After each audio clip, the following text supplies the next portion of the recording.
proprio contento, eh.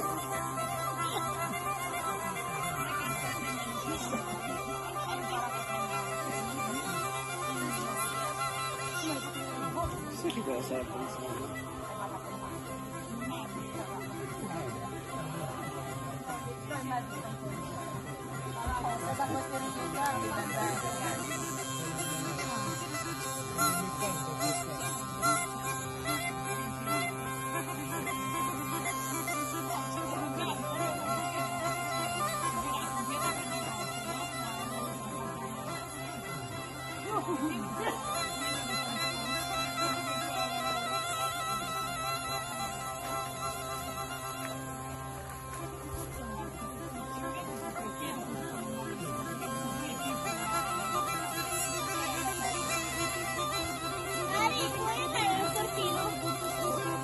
Ok, ciao, me ne sto andando.